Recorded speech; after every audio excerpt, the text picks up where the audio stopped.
Halo guys, assalamualaikum warahmatullahi wabarakatuh. Jumpa kembali dengan saya Angga Teguh Prasetyo.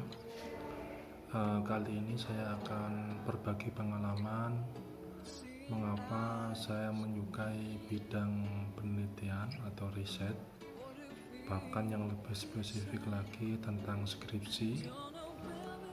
Itu semuanya terjadi karena sebenarnya saya tidak terlalu pintar, juga tidak terlalu bodoh, jadi nanggung sama sekali. Saya merupakan mahasiswa yang merasa salah jurusan pada tahun 2003. Kenapa? Karena pada saat itu saya memilih jurusan pendidikan agama Islam, namun sebenarnya tidak punya basic sama sekali jiwa ke PAI-an sampai sekarang mungkin ya. Saya terlanjur masuk di PAI karena pada saat itu jurusan yang paling murah, yang terjangkau di Kota Malang. Saya asli Kota Malang. Ya awalnya ya tertarik begitu saja, tidak ada alasan khusus. Nah, setelah masuk jurusan PAI ini saya ikut organisasi UKM, unit kegiatan mahasiswa, namanya LKP 2M, Lembaga Kajian dan Pengabdian Mahasiswa.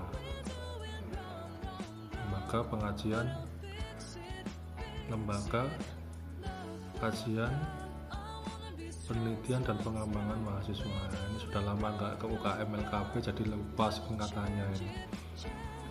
Nah, saya belajar di situ ya mulai dari semester 1 sampai tuntas ya, sampai game over, sampai dari istilahnya dulu itu jadi tukang sapu UKM sampai jadi direktur, sampai pernah jadi istilahnya itu pembina UKM.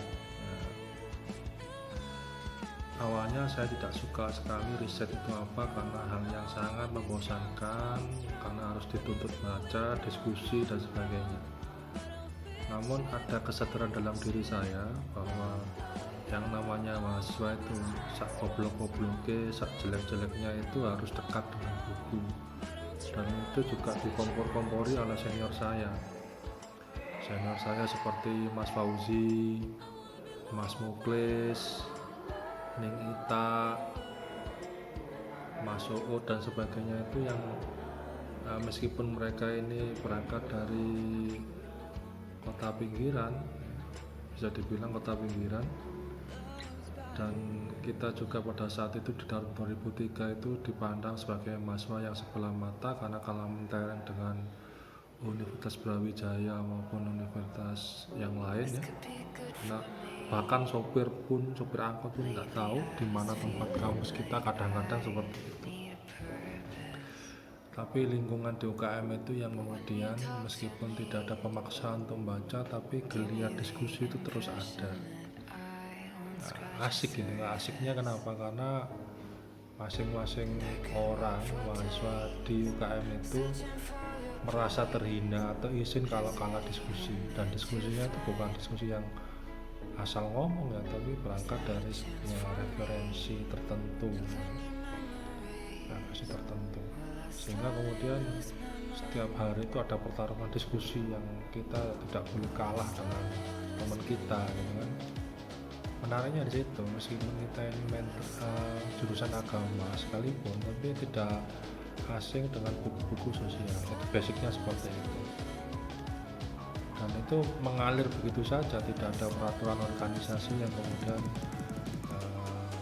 mengharuskan anggota itu baca.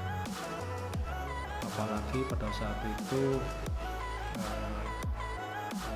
harga buku juga kita nggak bisa jangkau, jadi ya curi-curi buku atau apa begitu, curi-curi ilmu, ada orang diskusi kita dengarkan, kita curi idenya lalu kita tulis. Semangat itu terus digaungkan oleh Mas Fauzi, oleh Mas Uud, oleh Gus Zubair dan sebagainya. Tidak terasa waktu itu berlarut-larut, sehingga kemudian saya juga mengalami titik kulminasi. Di satu sisi juga merasa malu, ternyata dari hasil diskusi saja itu tidak cukup, menguap begitu saja. Bahkan kalau ada anak luar UKM bertanya tentang penelitian, malu nggak bisa jawab. malu nggak bisa jawab. Nah, sehingga kemudian mau nggak mau ya semester akhir itu kita dituntut bisa menulis. Nah, menulisnya pun ya belepotan begitu, suka nulis begitu kan, apalagi juga trik-trik tentang menulis dari berbagai media internet belum ada, jadi ya nulisnya secara alami naluri gitu. Nah, memang saya percaya kalau perubahan seorang itu kalau dirinya tidak mampu bisa dirubah dari lingkungan. Lingkungan itu yang bisa merubah seseorang. Saya tidak bisa membayangkan diri saya kalau tidak berada di lingkungan UKM LKP2 ini, lingkungan yang memaksakan diri para anggotanya untuk bisa menulis dan membaca, apalagi meneliti, meskipun nggak punya dasar sama sekali. Mereka orang-orang yang memampukan diri, bukan memampukan diri bisa menulis, membaca, karena mereka merasa bagian dari seorang agen intelektual, mengambil posisi yang tidak banyak orang yang bisa pada saat itu. Dan saya pun terpaksa menciptakan diri karena saya bagian elit dari organisasi. Mosok direktur nggak bisa nulis itu memalukan. Dan saya percaya omongan senior saya, salah satunya Gus Latif, yang mengatakan bahwa hidup seseorang itu diperjalankan. Oleh karena itu, titik balik saya belajar riset yang awalnya nol pudul, hanya sekedar ngomong, sama seperti yang lain ngomong ngalor ngidul, tetapi kita sedikit-sedikit ada referensi sehingga dipandang agak ilmiah gitu, padahal sebenarnya ya tidak ilmiah sama sekali gitu kan. Titik baliknya ketika saya mendapatkan semacam short course penelitian metodologi keagamaan di UGM, kalau nggak salah itu tahun 2012. Saya nggak nyangka sama sekali karena syaratnya besar, syaratnya banyak, belajarnya 3 bulan, dibimbing langsung oleh Prof. Irwan Abdullah. Secara syarat saya tidak memenuhi karena saya bukan dosen tetap, dosen luar biasa, dosen honorer pada saat itu. Namun dengan uang 200.000 saya berangkat, uang 200.000 ke Jogja, itu dapat ilmu yang banyak, bahkan sampai sekarang. Salah satu yang membuat saya senang sekali, jatuh cinta dengan riset meskipun tidak bisa dikatakan pakar sama sekali, itu karena kita mentradisikan untuk menulis dan berdiskusi meskipun dari nol foto sekalipun. Nah, ini yang ingin saya sampaikan kepada mahasiswa saya, bahwa tidak ada kata terlambat untuk memulai sesuatu yang baru, dari budaya ngomong ke budaya tulis. Karena kalau kita sedikit demi sedikit melangkah dan sebagainya, itu pasti ada hasilnya dan pasti menguntungkan. Tidak ada yang tidak menguntungkan. Saya sendiri pun tidak menyangka setelah berproses di UGM, di JRCS pada saat itu sedikit demi sedikit terbuka bagaimana kita bisa menulis ya. Bahkan beberapa tahun kemudian saya diberi kesempatan untuk meneliti di negara Maroko. Siapa yang menyangka, padahal saya nggak bisa bahasa Arab, apalagi bahasa Arab saya kacau, apalagi bahasa Inggris ya. Tetapi kemudian itu tidak menjadi persoalan besar selama kita bisa mengantisipasinya. Yang saya khawatirkan dari mahasiswa sekarang adalah kekerdilan dalam berusaha mencari literatur, gampang menyerah, kemudian juga malas ribut dan sebagainya. Itu awalnya tidak akan terasa menjadi satu yang menyakitkan, tapi kalau kemudian dibiasakan berlarut-larut, itu akan menjadi momok yang menakutkan. Kenapa? Karena itu seperti narkoba. Jadi memabukkan dalam artian membuat kita mentalnya menjadi lemah, mental dalam mencari ilmu. Saya melakukan transformasi digital dalam pembelajaran, dalam membuat akun YouTube, Instagram, ini juga bagian dari memaksakan diri saya dekat dengan ilmu pengetahuan. Tidak ada cara yang lain ya. Saya sendiri juga pernah mengalami masa-masa yang sangat berat, mengalami burnout, malesnya luar biasa dan sebagainya, nge-game terus dan sebagainya. Namun ketika kita menemukan strategi yang tepat dalam mencari ilmu, dalam berkawan dengan para intelektual, ini akan menuntun kita sedikit demi sedikit menjadi lebih baik. Saya mengalami proses perubahan itu, ya, perubahan dari sangat malas sekali, tidak bisa kreatif sama sekali, kemudian ya berusaha menyadarkan diri sendiri. Ya, saya ngomong kepada mahasiswa saya agar ayo kamu harus rajin baca, kamu harus rajin nulis. Saya sendiri kok nggak baca, kok nggak nulis, itu kan memalukan. Apa ya, untungnya saja mereka nggak tahu kan, gitu. Nah, kalau tahu malah ini membunuh karir saya gitu. Oleh karena itu mari kita belajar bersama-sama, ya, tidak ada kata terlambat. Yang sudah semester 7, yang belum punya judul sama sekali, jangan berputus asa, ayo kita diskusi bareng-bareng gitu. Saya juga mulai merubah diri menjadi pribadi dosen yang lebih welcome, yang lebih antusias terhadap kalian semua. Jangan berpikir saya akan meninggalkan kalian, nggak akan sama sekali ya. Saya jelek-jeleknya kalian di mata dosen yang lain sekalipun, ya, punya track record yang buruk, saya akan tetap membuka dua tangan saya ini untuk berdiskusi dengan kalian, gitu kan. Ya terutama yang cowok-cowok misalnya, gitu kan, yang cowok-cowok yang selama ini malas kuliah gitu kan, nilainya jadi tertinggal atau ngulang, sehingga kemudian tertinggal itu menjadi malu dan jaraknya sangat jauh sekali, hanya menjadi tidak semangat menyelesaikan studinya S1. Saya juga pernah mengalami seperti itu, tapi jangan khawatir, yang penting kita ini berkolaborasi dalam hal ayo kita maju bareng-bareng, ayo kita berbagi kecerdasan bareng-bareng. Jangan sampai masuk UIN bareng-bareng, lulusnya tidak bareng-bareng. Nah, itu tidak menjadi contoh yang baik.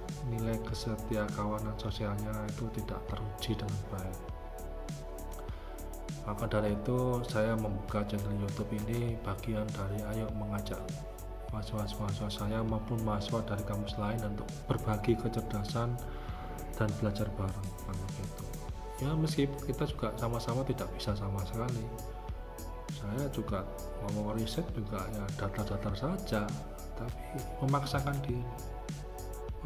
diri agar kita dekat ilmu.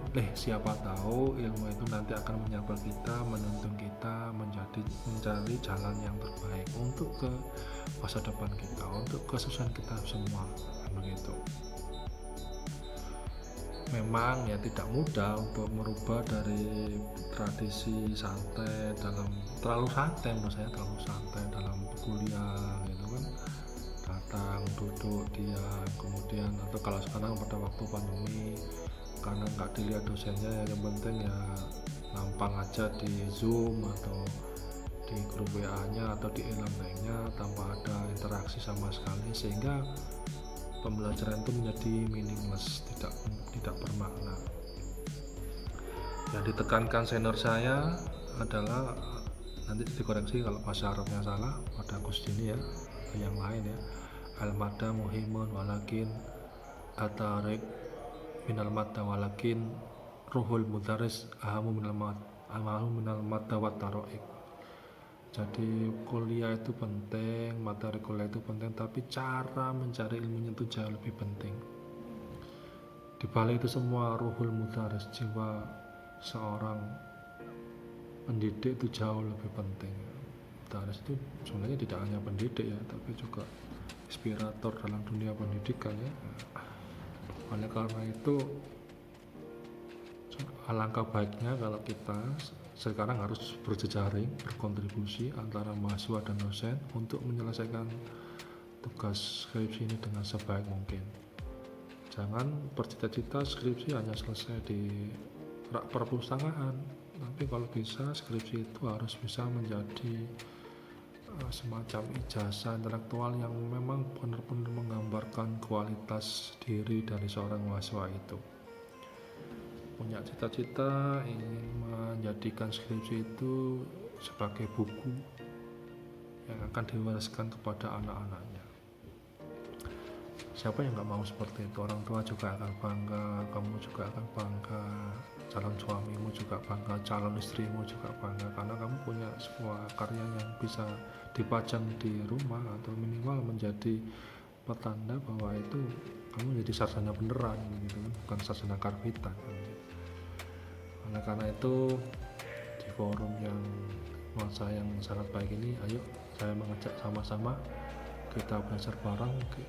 Mari kita jadikan channel YouTube saya ini sebagai ruang interaksi belajar untuk saling berkomentar, saling berdiskusi terkait dengan riset, terkait dengan skripsi, dengan tulis menulis dan sebagainya.